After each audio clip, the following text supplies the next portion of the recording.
E hoje ele recebe a médica veterinária e também fiscal agropecuária Raquel Canavo. Eles vão falar sobre o abate de vacas prenhas. Bom dia, professor. Bom dia, Raquel. Sejam muito bem-vindos ao nosso Dia a Dia Rural de hoje. Bom dia para você, Maruso. Bom dia para a Raquel e estou me sentindo bem-vindo, pode ter certeza.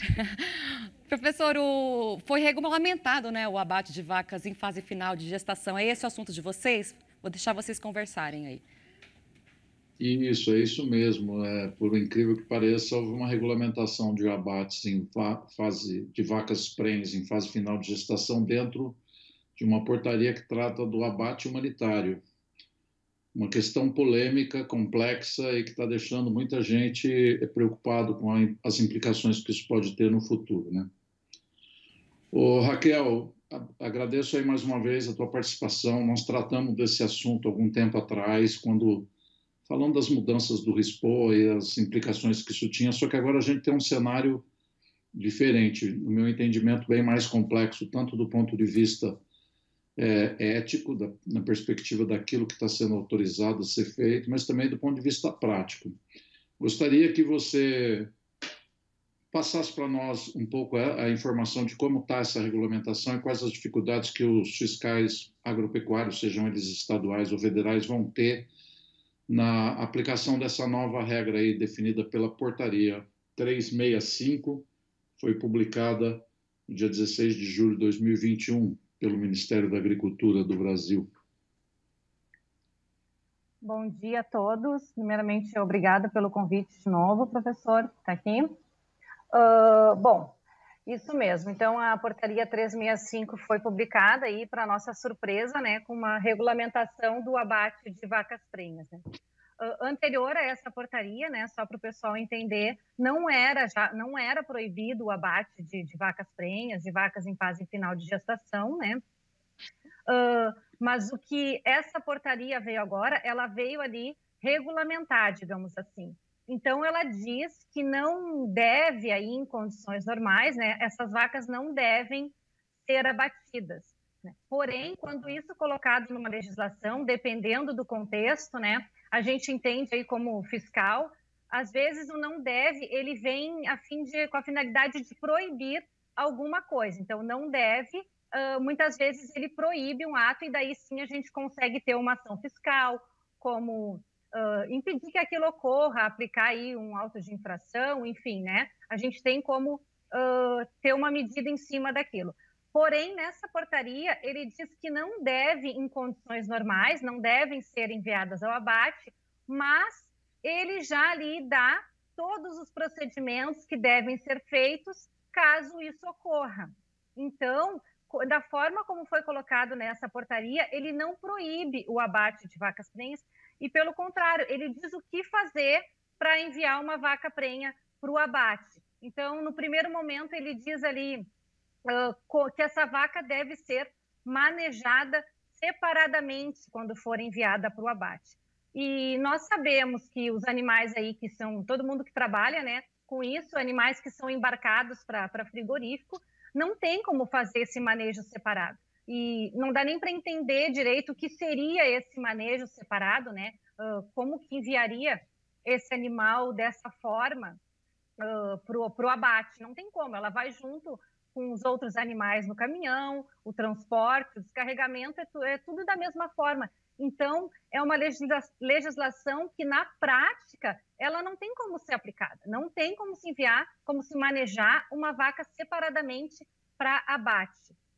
E depois, ele diz ainda o que fazer com o feto, né, com o útero, caso essa vaca seja abatida. Então, ele dá ali todos os procedimentos para serem feitos, que esse útero ele não deve ser aberto aí nos primeiros 5 minutos, mas que caso ele seja aberto, diz os procedimentos, o que fazer com o feto, tá? Então, assim, como fiscal, nós não temos como tomar nenhuma medida, né, em cima do que está descrito ali, porque ele está, de certa forma, regulamentando. Então, não deve, mas se caso for enviada, o que fazer? Então, a gente sabe que, na prática, vai continuar da mesma forma, né, os animais sendo enviados ao abate aí em fase final de gestação, e esse manejo separado não tem como ocorrer e não tem como cobrar isso também.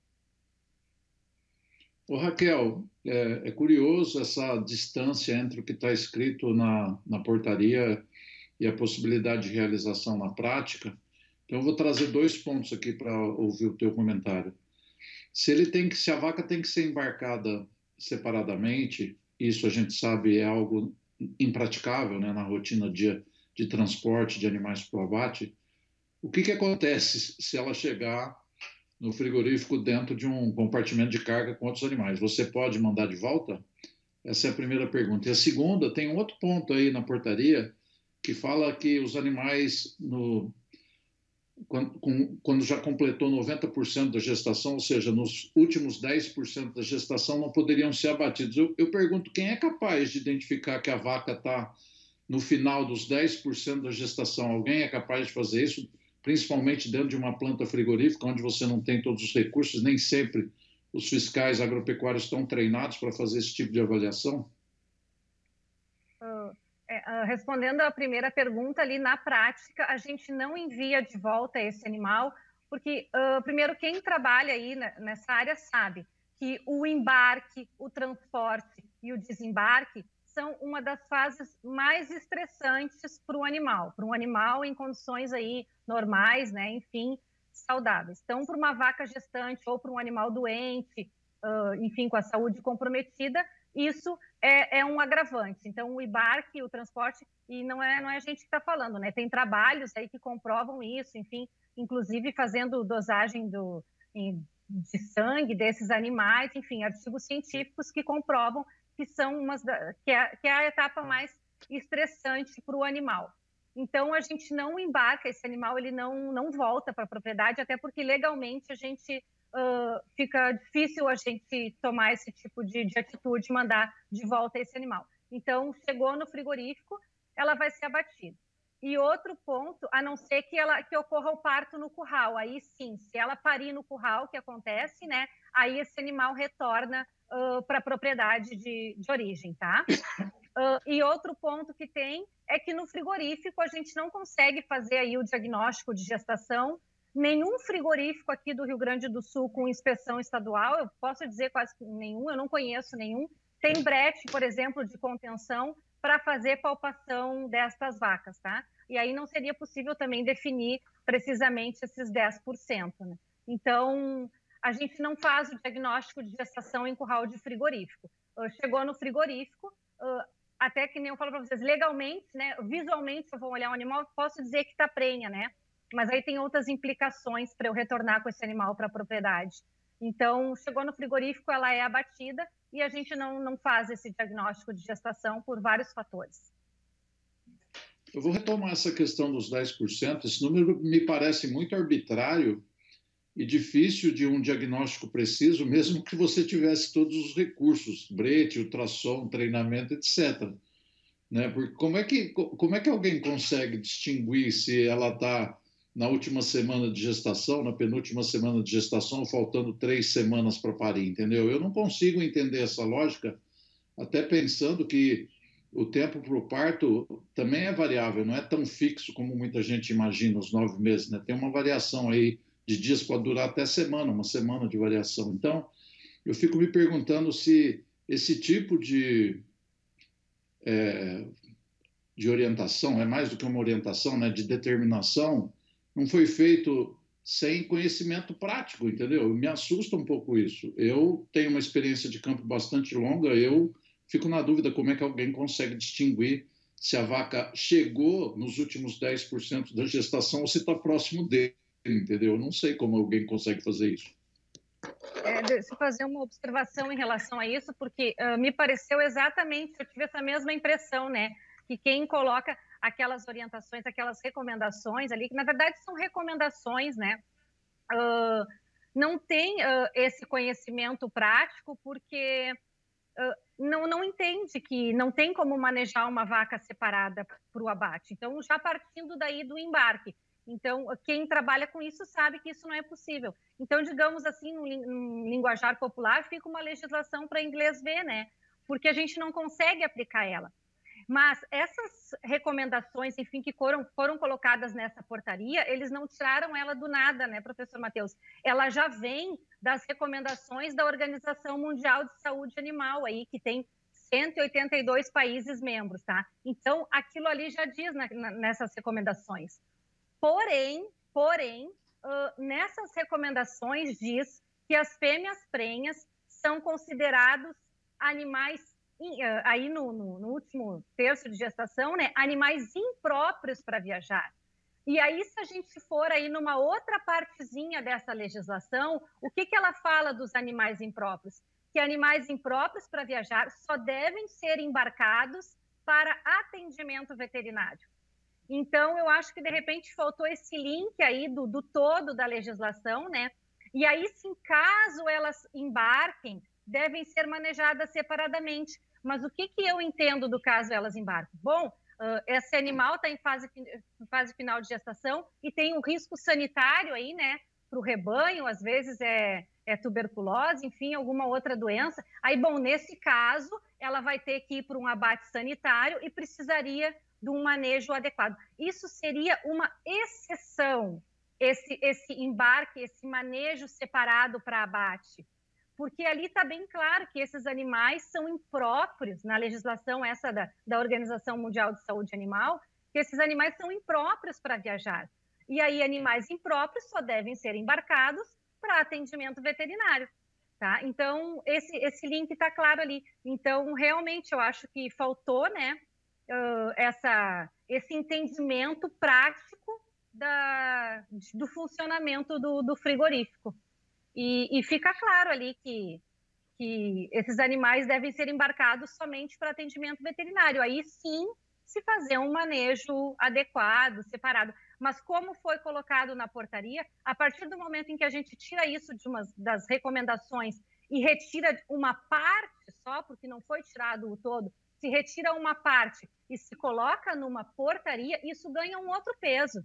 E ali ele virou uma regra, né? Esse manejo separado virou praticamente uma regra e não uma exceção, como deveria ser.